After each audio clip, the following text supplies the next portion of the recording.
Desde que empezamos el libro de Hechos hemos visto cosas fundamentales que la iglesia tiene que tener, la iglesia verdadera, la iglesia de nuestro Señor Jesucristo. Vimos que la iglesia necesita tener el mensaje que da Dios, no el mensaje emocional inventado por alguna persona intentando manipular las mentes de las demás personas, sino el mensaje escrito, el mensaje que Dios nos ha dado. Necesitamos nosotros esa experiencia con Jesucristo personal, íntima, verdadera. No adoptar una religión, un estilo de vida de alguien más, sino nosotros mismos. Cada miembro de la iglesia necesita experimentar a Dios. La iglesia fundamentalmente necesita siempre estar esperando que Dios venga, esperando que Dios va a hacer, esperando, siempre estamos nosotros con esperanza también. A la expectativa, nunca dejamos de eso. Y mientras estamos a la expectativa, entonces la iglesia se pone a chambear, a trabajar. Lo que hablamos con las misiones en Colombia, a darle, a compartir el mensaje de salvación, porque el trabajo no se va a hacer solo. Nosotros somos el cuerpo de Cristo.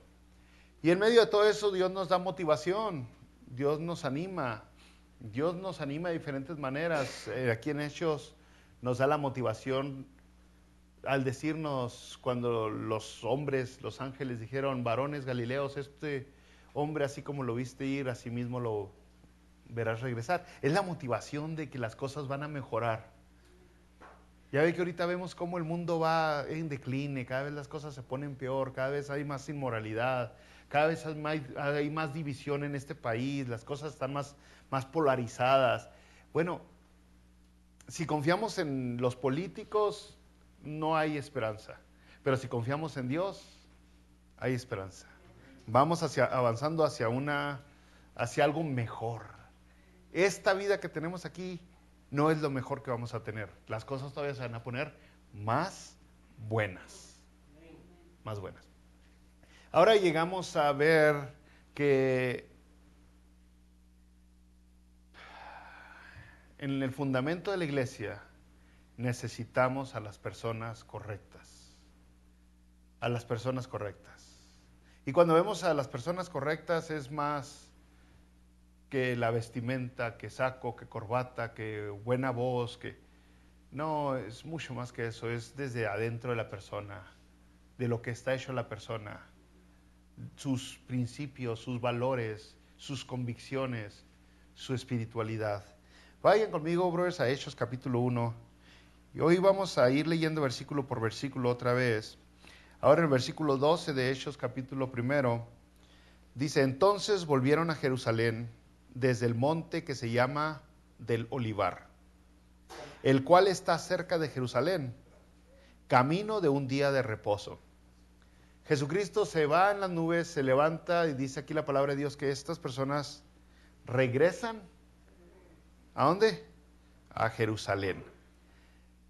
Lo primeritito que vemos de la persona correcta, el individuo correcto, de la persona que tiene que estar en la iglesia es obediencia. La primer característica de la persona correcta en la iglesia es una persona obediente. ¿Obediente a quién? Obediente a Jesucristo. Usted recordará que Jesucristo, tantito antes de irse, unos segundos tal vez antes de elevarse y regresar al trono, Jesucristo les dijo en el versículo 4, estando juntos les mandó que no se fueran de Jerusalén, sino que esperasen la promesa del Padre. Jesucristo les mandó que no se fuesen de Jerusalén, sino que esperasen la promesa del Padre. Y ahora acabamos de leer en el versículo 12 que ellos volvieron a Jerusalén, regresan a Jerusalén. Y lo que están haciendo es obedecer. Obedecer. Es la clave del cristianismo, el verdadero cristiano, eso es lo que lo identifica. Un cristiano que hace lo que le da la gana, un cristiano que es desobediente, algo le falta. Jesucristo dijo en Juan 8:31, si vosotros permanecieres en mi palabra, seréis verdaderamente mis discípulos. ¿Se fijo? Si permaneces en mi palabra. En otra ocasión dijo Jesucristo, el que hace lo que yo digo, el que oye mis palabras y las hace, lo compararé a un hombre que fundó su casa sobre la roca. No es nomás escuchar, sino es hacer, y eso se le llama obedecer. Y en Juan 14:15 Jesucristo dijo, me amas si guardáis mis mandamientos. A obedecer otra vez. En Juan 15:14 Jesucristo dijo, ustedes son mis amigos si hacéis lo que yo os mando. Ustedes son mis amigos si me obedecen, en pocas palabras. Entonces obedecer es bien importante. La verdad es que hoy vemos a muchas personas que sí dicen cristianos, pero son bien desobedientes. Y entonces ya está cuestionable el asunto. O sea, cosas tan simples que Jesucristo dijo que hiciéramos, cristianos no las quieren hacer. Pero aún así declaran tener una buena relación con Dios. No estoy hablando de cosas que la religión dice, o que el religioso dice, o que la denominación dice, porque oigan, hombre, muchas veces somos más buenos para obedecer a la denominación, a la religión, que a Jesucristo mismo. La denominación nos pide muchas cosas que hagamos y que no hagamos, y le hacemos caso. Pero a Jesucristo batallamos para obedecer las palabras que dijo Jesucristo. Entonces obedecer a Jesucristo es bien importante, brother. Cosas sencillas que usted, primero, muchas de las leyes que Jesucristo nos dio, de las órdenes, ya las trae usted en su corazón. Ya las trae en su corazón. No mientas, no engañes, no robes, no, pum, pum, pum, pum, ya las trae, nació con ellas. Y cuando viene a los pies de Jesucristo, usted se hace más sensible a esos mandamientos que Dios le dio en su corazón. Pero luego además le dice la palabra de Dios, ora, lee la Biblia, congrégate. O sea, le dice cosas que le van a ayudar a usted a crecer, a mejorar, o sea, a pulirse un poquito. Y luego no lo hacemos y luego nos preguntamos por qué todavía seguimos igual. Le dice Dios, le dice Jesucristo, perdona y no perdonamos. No seas avaricioso, somos bien avariciosos, no seas tacaño y lo somos. O sea, ahí es donde ya empieza uno a cuestionarse. ¿Cuántos cristianos? Ahí le va lo que le digo, cuestionarse. ¿Cuántos cristianos que usted conoce, usted duda que verdaderamente son cristianos? ¿Cuántos de los cristianos que usted conoce duda que son cristianos verdaderamente? ¿Varios? ¿Podríamos decir? Y lo sabe por sus frutos, por los frutos. Es más, se lo voy a poner todavía más. ¿Conocerá algún pastor que usted duda que sea cristiano? O sea, ¿qué onda, no? O sea, vemos a las personas y es imposible no juzgar a las personas. No juzguéis. Y luego ahí sí somos bien buenos para usar Mateo 7, no. No juzguéis para no ser juzgados. No, pues somos bien buenos para juzgar, brother. Es inevitable. No mandamos a nadie a la condenación, pero sí nos damos cuenta quién es cada uno. El mismo Jesucristo dijo, por tus frutos, exactamente, te conocerán. Entonces, obediencia. Podemos venir a congregarnos y luego portarnos todos, ponernos la máscara de buen cristianito, ¿no? Yo soy buen hijo de Dios, aleluya, te alabamos, te alabamos. Pero fíjese nomás, muchas veces en cuanto se acaba el servicio, en cuanto se dice el final del amén, nos quitamos la máscara y nos volvemos a nuestra vida de egoísmo, de egocentrismo, de yo. Y hay muchos que es muy fácil conocerlos, sobre todo aquellos que no saludan a nadie. Lo dice usted, no manches, tío. Pero hay otros que hacen el papel todavía más trabajado, ¿no? Y pretenden ser cristianos por más tiempo. Hasta que usted se mete a trabajar con ellos y se da cuenta que no son cristianos. Este brother no es brother. Entonces, la obediencia, brother. La obediencia. ¿De qué nos sirve tener una iglesia de 500 personas, de 1000 personas, si el 99% son desobedientes? Lo que tenemos es un club social. No es una iglesia, no es la iglesia de Cristo. Sobre todas las cosas, mucho más que ser obediente a los líderes de la iglesia, mucho más que ser obediente a las leyes civiles, mucho más que ser obediente a su padre y a su madre, primordialmente ser obedientes a Dios. ¿Por qué? Porque Dios es el que le dice, hijo, obedece a tus padres. Dios es el que le dice, sométete a las leyes civiles. Dios es el que le dice, obedecer a vuestros pastores. ¿Sí o no? Entonces, por encima de todo, la autoridad que da Dios, la autoridad verdadera, la fuente de la autoridad, es Dios. Dios está por encima de todos nosotros. Entonces, a Él lo tenemos que obedecer por encima de todo. Por encima de todos. Así de sencillo. Dios siempre debe estar por encima de nosotros mismos. Porque a veces nosotros queremos hacer lo que nos da la gana. Entonces, ¿cuál es la primera característica, brothers, de un cristiano? Obediencia, obediencia. Versículo 13. Y entrados, subieron al aposento alto, donde moraban Pedro y Jacobo, Juan, Andrés, Felipe, Tomás, Bartolomé, Mateo, Jacobo, hijo de Alfeo, Simón el celote, y Judas, hermano de Jacobo. Bueno, aquí dice el aposento alto, entonces ya que lo está escribiendo como si fuera un lugar ya conocido por ellos, asumimos que es el mismo lugar donde estuvieron en la última cena, la famosamente conocida, nomás por la manera en que lo describe, ¿no?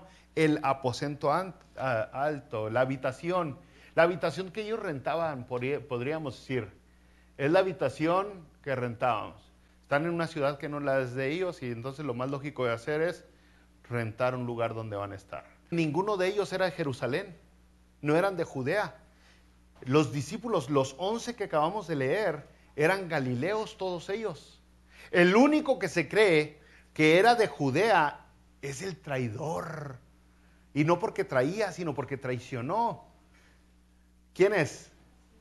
Judas es el único que se cree que era de Judea. Todos los demás eran de Galilea. Tanto es así, que fue en el versículo 11, cuando se aparecieron los ángeles, les dijeron a todos ellos, les dijeron, varones galileos. Y ser galileo no era algo que la gente presumía. Galilea, ¿se acuerdan cuando dijeron que Jesucristo era galileo? ¿De dónde dijeron? Y luego dijeron, ¿saldrá algo bueno de dónde? De Nazaret, ¿saldrá algo bueno?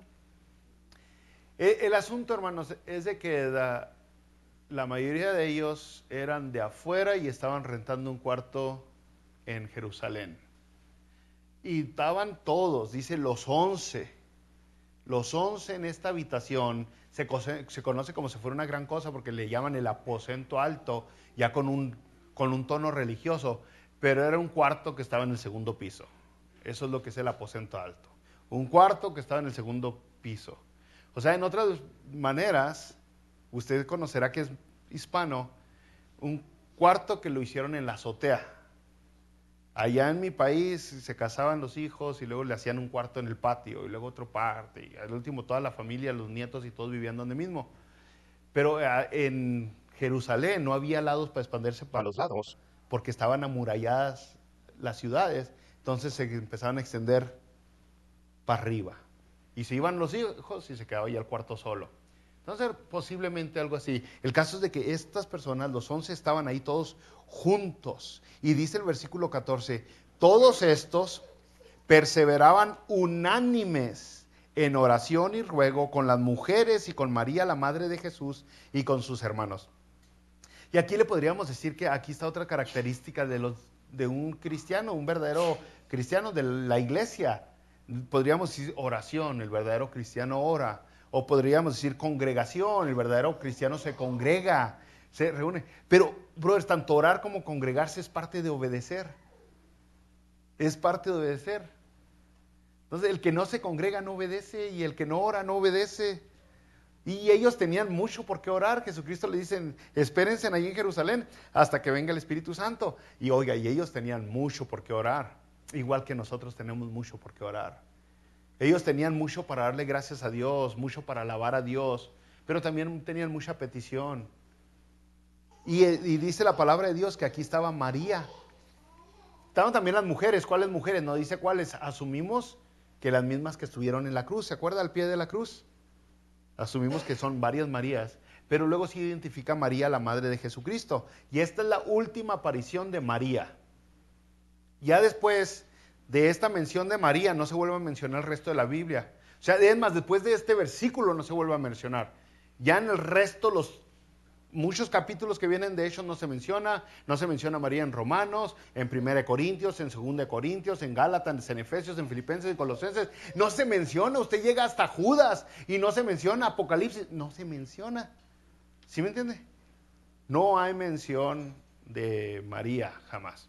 Entonces, María básicamente nomás se menciona en los evangelios y en este versículo de Hechos. Y después de ahí desaparece la historia. ¿Y qué estaba haciendo María? María estaba haciendo lo mismo que los demás discípulos. Estaban orando. ¿A quién? A Dios. Pidiendo, rogando a Dios. Me imagino que María tenía mucho que rogar y mucho que agradecer también. Entonces estaba haciendo lo mismo que los demás. Pero luego vemos una sorpresa aquí que no esperábamos ver. Dice aquí, el versículo 14, que estaba María, la madre de Jesús, y con sus hermanos. Ahí está la sorpresa. Están los hermanos carnales de Jesucristo, están aquí presentes. Los otros hijos de María están aquí también en Hechos. Están junto con los demás discípulos. No nomás estaban los 12, estaban las mujeres, estaban estos, estaban estos. Y están los hermanos. Y los hermanos de Jesucristo no habían creído en Jesucristo. La palabra de Dios nos dice en Juan capítulo 7, versículo 5, ni aún sus hermanos creían en él. Los hermanos no creían en Jesucristo. Pero ahora ya resucitó Jesucristo. Y ahora ya ascendió al cielo Jesucristo. Y los seguidores de Jesucristo están reunidos en este cuarto, en esta habitación. Y ahí están los hermanos. Eso sí es una sorpresa. Bueno, Pablo nos dijo en 1 Corintios capítulo 15, versículos 6 y 7, dijo Pablo que después que Jesucristo apareció, dice, después apareció a más de 500 hermanos a la vez, después de que resucitó, de los cuales muchos viven aún y otros ya duermen. Después apareció a Jacobo. Jacobo es el hermano carnal de Jesucristo, el mismo que escribió la carta que se llama Santiago. Santiago es Jacobo, es el mismo. Entonces podemos ver cómo es que creyeron en Jesucristo. Otro hermano de Jesucristo es Judas, el que escribió la carta de Judas, que está antes de Apocalipsis. Entonces lo que podemos ver claramente es que Jesucristo, después de resucitar, se le aparece a sus hermanos. Y oiga, después de eso, ¿quién no va a creer? ¿Quién no va a creer? Y vemos que es una aparición genuina. A lo mejor usted alguna vez ha perdido algún familiar, algún ser amado, y usted sueña que lo vio, lo sueña y lo siente real. Dice, yo estaba con esta persona. Pero este no fue un sueño, este no fue una aparición de la mente, fue algo real, tan genuino que los cambió. Después de que ellos negaron, no creían que Jesucristo fuera el Mesías, vinieron aceptándolo. O sea, hay espacio para cambiar, hay chance para meditar las cosas, para poner las cartas sobre la mesa, para poner las pruebas sobre la mesa, para ver si Jesucristo es real o es falso. Y después de hacer eso, llegamos a una conclusión y decidimos si lo aceptamos o lo rechazamos. Pero podemos hacer lo mismo que los hermanos carnales de Jesucristo hicieron. Versículo 15, Hechos 1:15. En aquellos días Pedro se levantó en medio de los hermanos, y los reunidos eran como 120 en número. Ya el número ya creció. Primero empezamos a ver que eran los 11, luego también estaban las mujeres, y estaba María, y estaban los hermanos carnales de Jesús, y ahora ya llegamos a que son 120. Ahora a lo mejor creemos que son muchas personas, pero brothers, comparado con la cantidad de gente que habitaba en Jerusalén, son muy poquitos. Por ahí dicen que había nomás uno de cada 700,000 personas. Una persona de cada 700,000 estaban recibiendo a Jesucristo. Es importante notar eso porque son menos que la minoría. Y este poquititito grupo de gente pudo cambiar todo el mundo. Este pequeño grupito de gente pudo conquistar el mundo. Nosotros casi siempre vemos a donde haya mucha gente para decidir si es bueno, si no está bueno, y nos dejamos llevar por lo que la mayoría opinan. Pero, brothers, otra vez aquí vemos, la mayoría opinaban que Jesucristo no valía la pena. Fueron los poquitos que decidieron que valía la pena seguir a Jesucristo. ¿Cuántos en total? 120. Y pues están esperando. Aquí están esperando que Jesucristo mande el Espíritu Santo. En total esperaron 10 días. 10 días reunidos esperando. 10 días platicando, orando, alabando. 10 días completitos en Jerusalén, esperando la promesa del Padre. Y en esos días que están esperando, yo no sé si fue en el cuarto, en el quinto, en el octavo día, pero en unos de esos días que están esperando, o incluso a lo mejor en el noveno o en el mero 10º día, se para Pedro. Dice, se paró Pedro en medio de ellos y les dice, versículo 16 en adelante, brothers. Varones hermanos, 16. Era necesario que se cumpliese la escritura en que el Espíritu Santo habló antes por la boca de David acerca de Judas, que fue guía de los que prendieron a Jesús y era contado con nosotros y tenía parte en este ministerio. Este pues, con el salario de su iniquidad adquirió un campo y cayendo de cabeza se reventó por la mitad y todas sus entrañas se derramaron y fue notorio a todos los que habitantes de Jerusalén, de tal manera que aquel campo se llama en su propia lengua Aceldama, que quiere decir campo de sangre, porque está escrito en el libro de los Salmos, sea hecha desierta su habitación y no haya quien more en ella, y tome otro su oficio. Bueno, aquí vemos algunas cosas. Lo que aquellos incrédulos quieren ver primero es aquí como que una contradicción, porque la palabra de Dios, los evangelios nos habían dicho antes que Judas agarró el dinero, las 30 piezas de plata y se las aventó. Y aquí nos dice que con ese dinero Judas compró un terreno. Lo que la historia nos dice es de que uno de los sacerdotes, a quien les había aventado Judas el terreno, compró ese terreno. Y en ese terreno también la palabra de Dios nos dice que Judas se había ahorcado. Y aquí dice que cayó de cabeza y le fue feo, ¿no? Era un barranco. Lo que la historia también ha contado del cristianismo desde siglos, 2000 años, es de que la rama de Judas se quebró y se vino hasta abajo Judas. Lo que tenemos aquí es una coincidencia en que Judas se suicidó. Al sentir el peso de su traición, al sentir ese sentimiento de culpa, no lo dejó descansar y terminó con su vida. Terminó mal. Si usted quiere estudiar un poco la historia de Judas, yo se lo recomiendo. Judas tuvo muchas chances, mucha oportunidad. Judas anduvo con el mejor maestro que puede existir. Años anduvo Judas escuchando estas lecciones y viendo este ejemplo de vida y aún así no fue cambiado. Aún así no mejoró. Con eso nos damos cuenta de algo que hemos visto desde siglos atrás en la Biblia, como con Faraón. Hay personas que vean lo que vean, no van a cambiar. No van a cambiar. Tienen un corazón duro, terco, un corazón necio. Y aún así, Dios lo usó. Aún así Dios usó a Judas. Porque aquí lo que está haciendo Pedro es algo que nunca había hecho. Pedro por primera vez está usando las escrituras. Y empieza diciendo, era necesario que se cumpliese la escritura en que el Espíritu Santo habló antes por boca de David.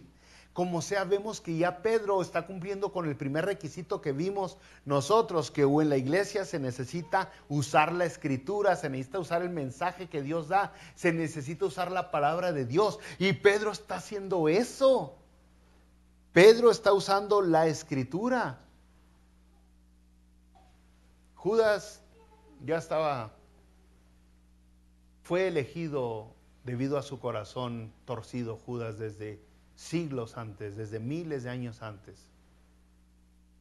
Cuando Jesucristo estaba orando en Juan 17, cuando estaba intercediendo en el versículo 12, dice Jesucristo a Dios Padre, ninguno de ellos se perdió, sino el hijo de perdición, para que la escritura se cumpliese.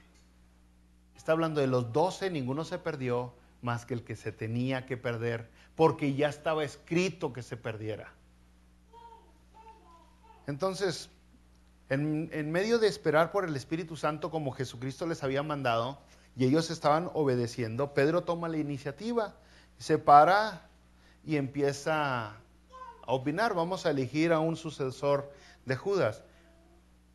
Algunos brothers el día de hoy dicen que Judas fue guiado al 100% por Dios para que hiciera esto.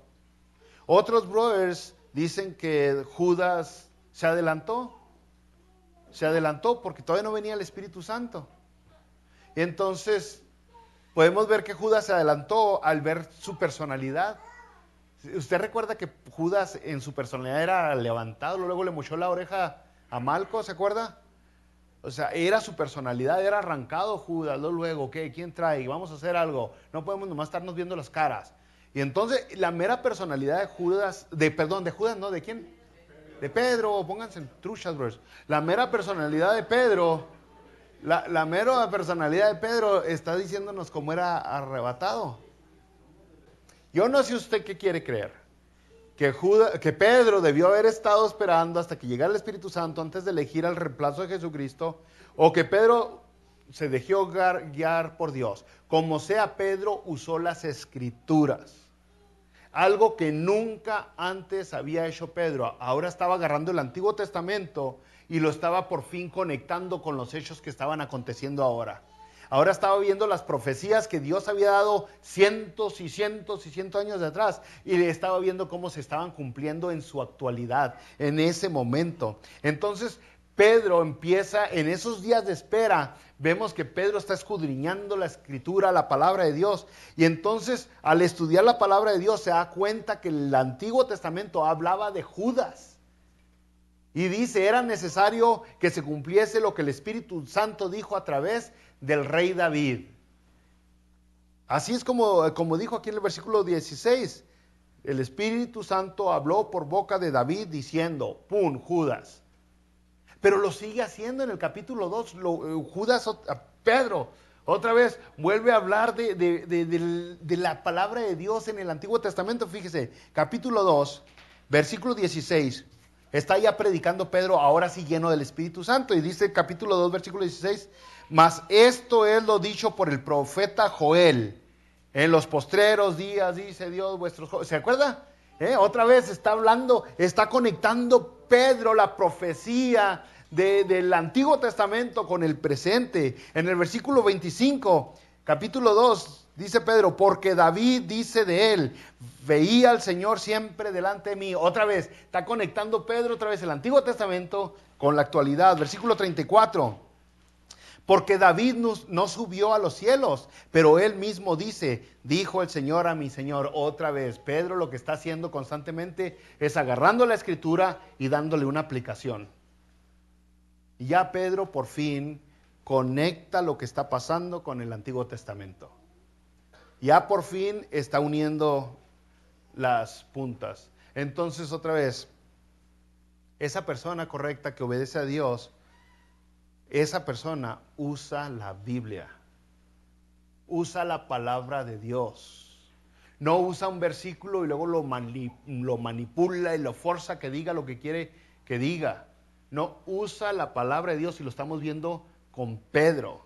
Pedro está usando la palabra de Dios, no una vez, sino usted vea la predicación de Pedro y es versículo tras versículo, tras versículo, tras versículo de la misma palabra de Dios del Antiguo Testamento. David dijo esto, Joel dijo aquello, el Espíritu Santo dijo esto, y se avienta un montonal de versículos Pedro en su primer predicación,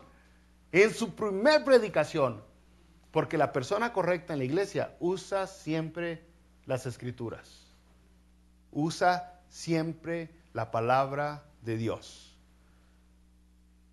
Entonces, ¿qué usó Pedro? Dice el Salmo 69, 25, sea su palacio asolado, en sus tiendas no haya morador. Está hablando de Judas. El Salmo Pedro fue a ese salmo y le dio aplicación. Salmo 109:8, sean sus días pocos, tome otro su oficio. Es lo mismo que Pedro agarró y predicó, tome otro su oficio. Y luego Pedro dijo, bueno, pues si la Biblia dice que tome otro su oficio, vamos a hacerle caso y vamos a darle a otro su oficio. Que alguien más sea apóstol. ¿Cuántos apóstoles eran? Eran 12 originalmente y luego cayó Judas.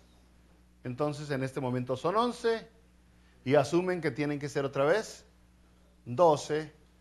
12 fueron los que eligió Jesucristo, 12 son las tribus de Israel. Entonces dice, alguien más tiene que tomar ese oficio. Está en las Escrituras. Eran 12 y tienen que ser 12. Versículo 21 en adelante, bros. Y empieza Pedro a decir, es necesario pues que de estos hombres que han estado juntos con nosotros todo el tiempo que el Señor Jesús entraba y salía entre nosotros, comenzando desde el bautismo de Juan hasta el día en que de entre nosotros fue recibido arriba, uno se ha hecho testigo con nosotros de su resurrección. Y señalaron a dos, a José llamado Barsabás, que tenía por sobrenombre Justo, y a Matías. Y orando dijeron, tú, Señor, que conoces los corazones de todos, muestra cuál de estos dos has escogido, para que tome la parte de este ministerio y apostolado de que cayó Judas por transgresión, para irse a su propio lugar. Y les echaron suertes, y la suerte cayó sobre Matías, y fue contado con los 11 apóstoles. Entonces primero oran ellos y le dicen, Señor, tú responde esto, y luego echan suertes. Suertes era algo que se practicaba mucho allá entre los judíos para tomar decisiones. Lo vemos incluso en el Antiguo Testamento. Las suertes se usaban mucho, entonces ellos por tradición usaron suertes, oración y suertes. Y dice que cayó sobre Matías, y la historia cuenta que Matías fue a predicar al África o algo así, ¿no? Y allá fue asesinado. El asunto, brothers, es que hay requisitos que se pusieron aquí bíblicos que tenía que cumplir el sucesor de Judas.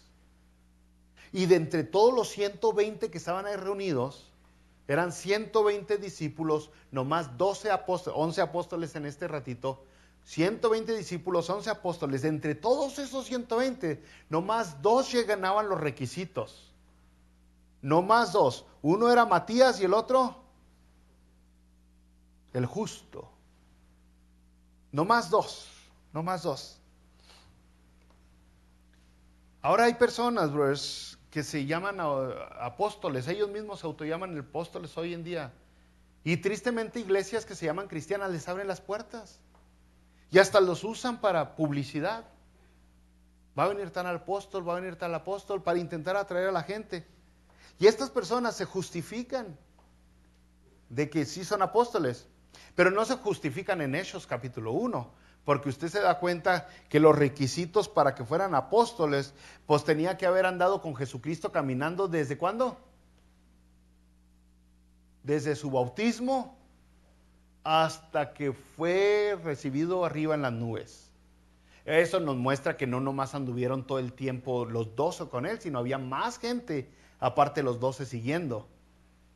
Y uno de los que estuvo con ellos desde que Jesucristo comienza su ministerio, dice, es necesario pues que de estos hombres que han estado junto con nosotros todo el tiempo que el Señor Jesús entraba y salía entre nosotros, comenzando desde el bautismo de Juan. Alguien que estuviera con Jesucristo desde el bautismo de Juan y que estuvo todo el tiempo hasta que Jesucristo fue recibido en la vida, en las nubes. No más 2 llenaron. Y las personas que ahora se llaman apóstoles, pues no pueden decir, yo caminé con Jesús. Porque le decíamos, cálmate, Pedro Picapiedras.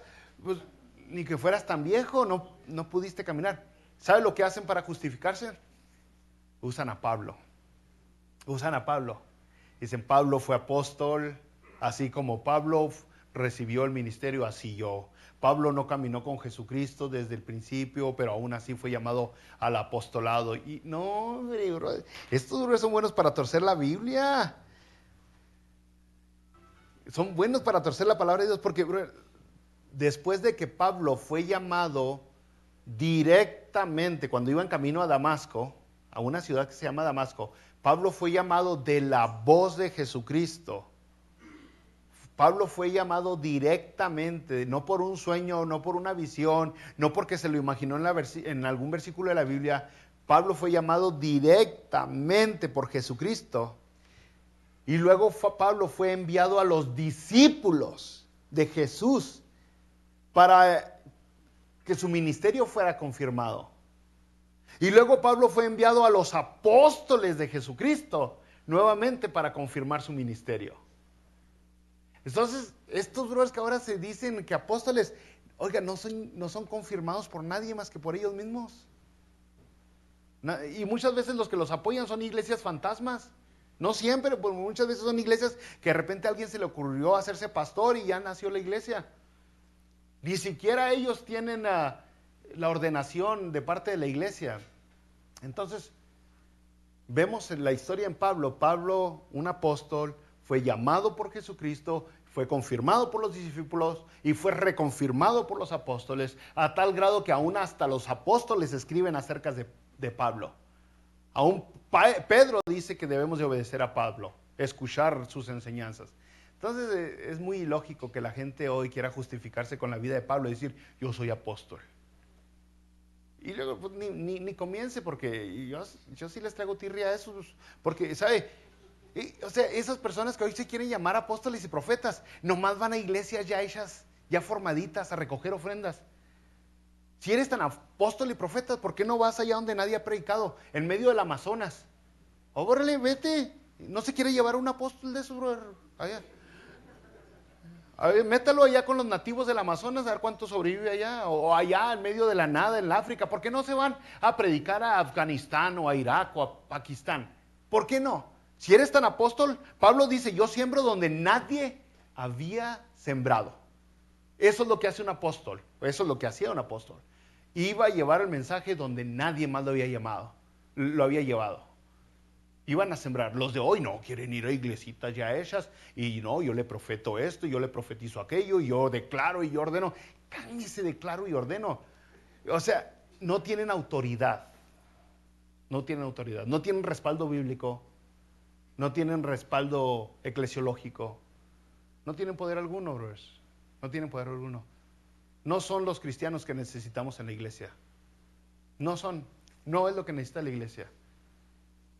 Y si usted se puso atención, estas personas cuando eligieron el reemplazo de Judas, vieron su testimonio.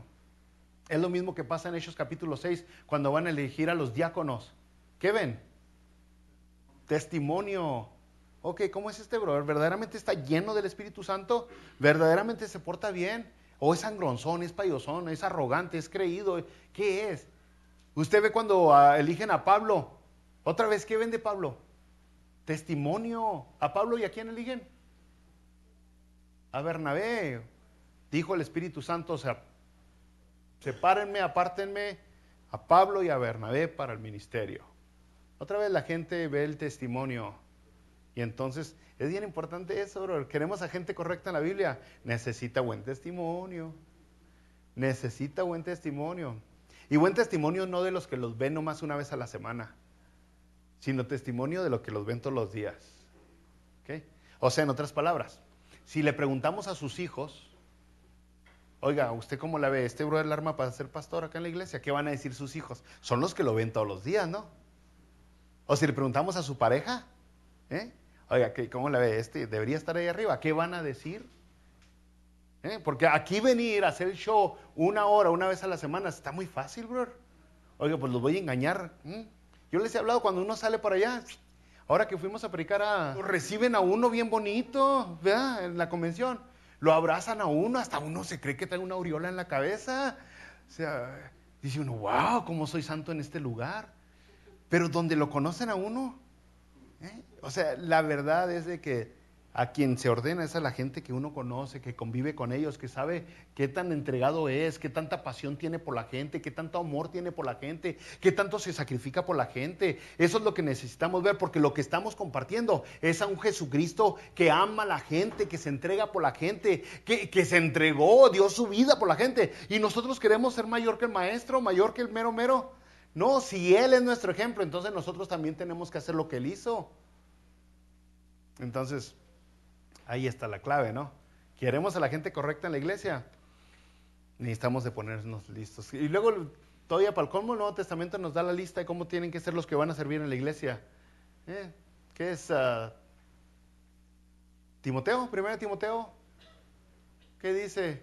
Que los diáconos sean así, así, así. Que los obispos sean así, así, así. No, hombre, y usted empieza a ver la lista.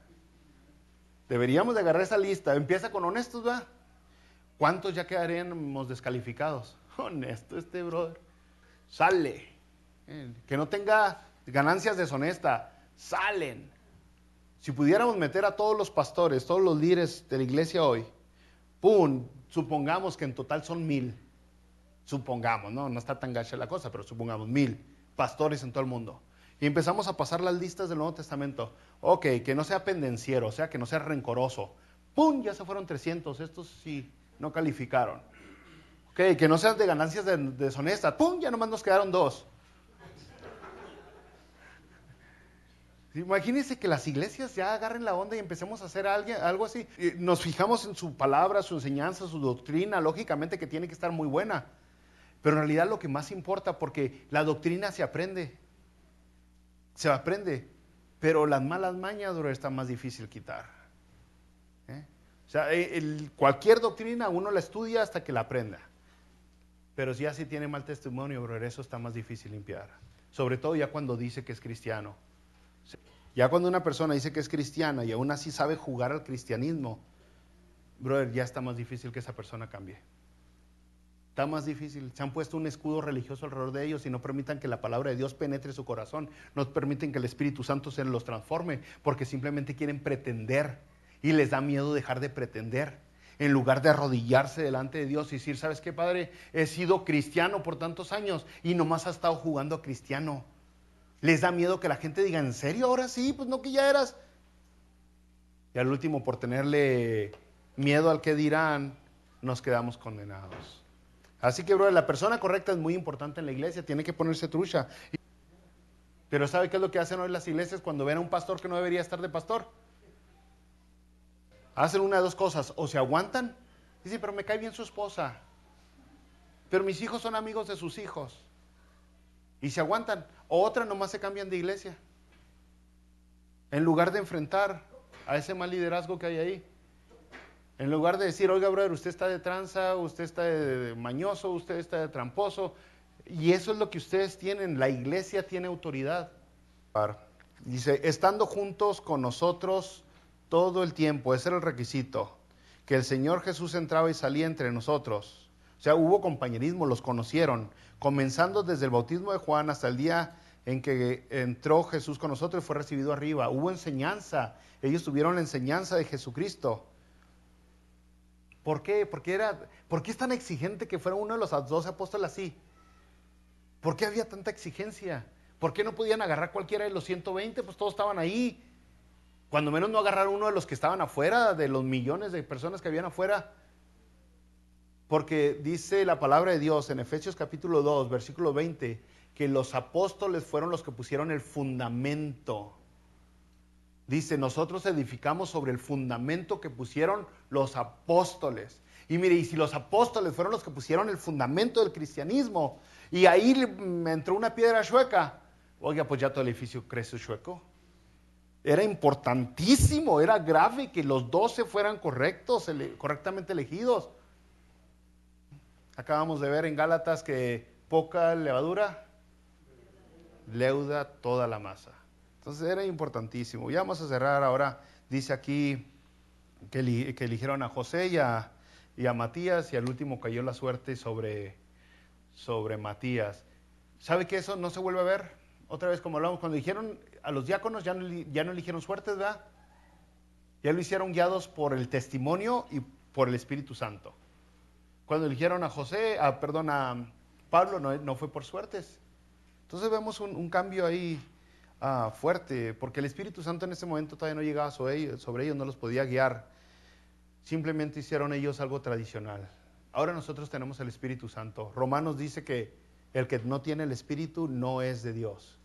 Si si usted es de Dios, usted tiene el Espíritu Santo.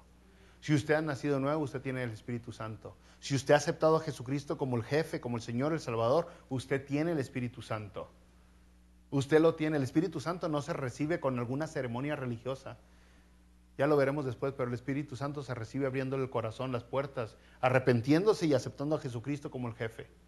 Así se recibe el Espíritu Santo. La idea de las suertes viene desde hace mucho tiempo. Dios tiene poder para guiar el dado. Dios tiene poder para guiar eso. No que lo use eso. ¿Sí me entiende? Lo usaba cuando estaba el FOD y el Urim. En aquellos tiempos era como los sacerdotes entendían la voluntad de Dios. Algunos dicen que eran dados, unas piedritas de colores, pero eran suertes desde nuestro punto de vista.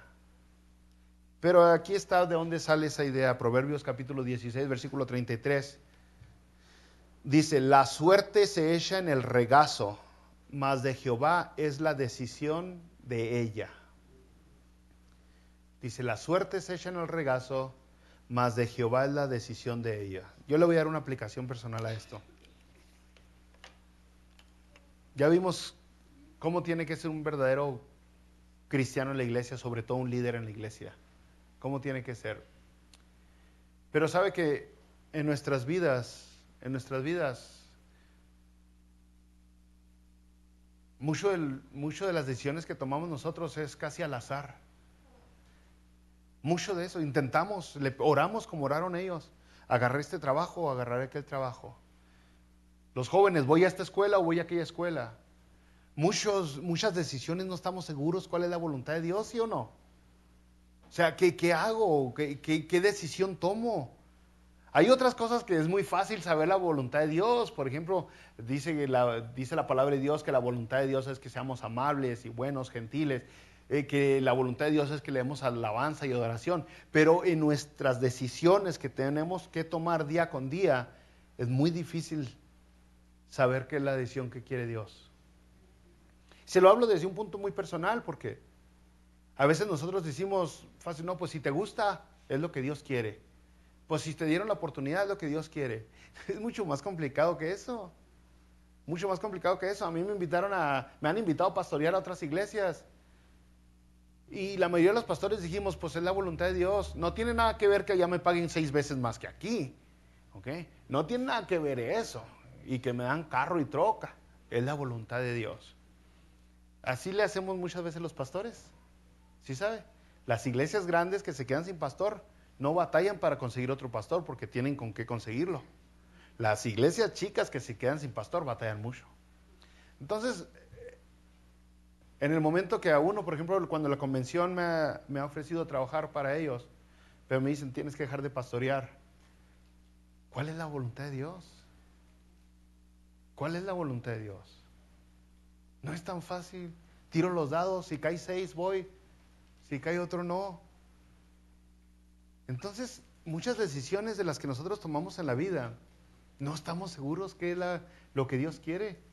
Lógicamente nos intentamos alejar de la avaricia y de cosas así que nos pueden influenciar a tomar cierta decisión, pero al final con una mente limpia, con un corazón puro, intentando nosotros tomar la mejor decisión, aún no sabemos. Bueno, para nosotros es un azar al final cuando tomamos la decisión de Dios. La decisión. No sabemos cuál fue lo correcto. No sabemos. Muchos de ustedes a lo mejor, es más, puede ser que haya alguno de ustedes o conocen a alguien que está batallando con su jovencito, su jovencita, con su niño. Y tienen decisiones, nos quedamos a vivir aquí donde están sus amigos con la mala influencia o nos cambiamos de ciudad. Nos vamos a otro lado. ¿Qué es lo correcto? ¿Cuál decisión tomo? Aquí Proverbios dice que se tiran los dados y al final Dios es el que decide. Eso es lo que tenemos que confiar, brothers. Para nosotros suena como suerte, pero no es al azar. No es al azar. Romanos 8, 28. Para los que aman a Dios, todas las cosas les ayudan a bien.